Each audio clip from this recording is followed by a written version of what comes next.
Recorded Books presents an unabridged recording of The Enchanted Castle by Edith Nesbit, narrated by Virginia Leishman. Chapter 1. There were 3 of them, Jerry, Jimmy, and Kathleen.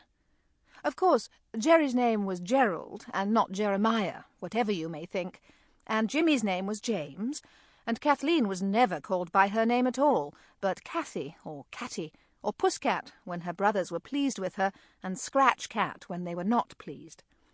And they were at school in a little town in the west of England.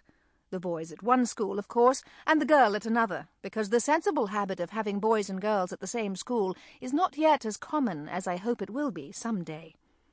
They used to see each other on Saturdays and Sundays at the house of a kind maiden lady, but it was one of those houses where it is impossible to play.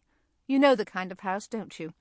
There is a sort of a something about that kind of house that makes you hardly able even to talk to each other when you are left alone, and playing seems unnatural and affected.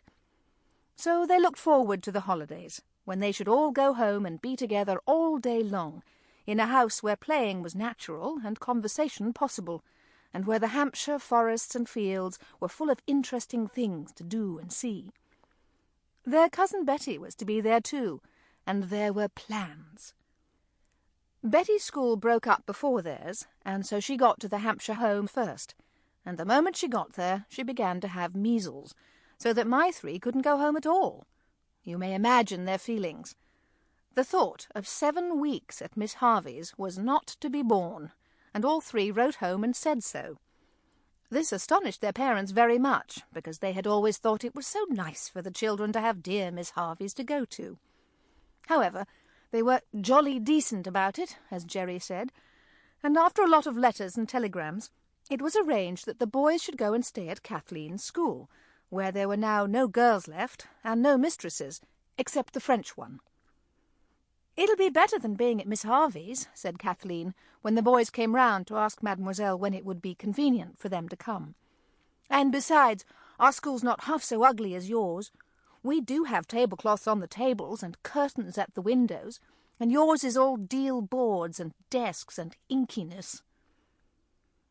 When they had gone to pack their boxes, Kathleen made all the rooms as pretty as she could, with flowers and jam jars, marigolds chiefly, because there was nothing much else in the back garden.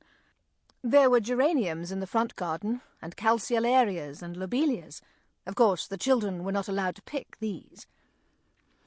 "We ought to have some sort of play to keep us going through the holiday." Sample complete. Ready to continue?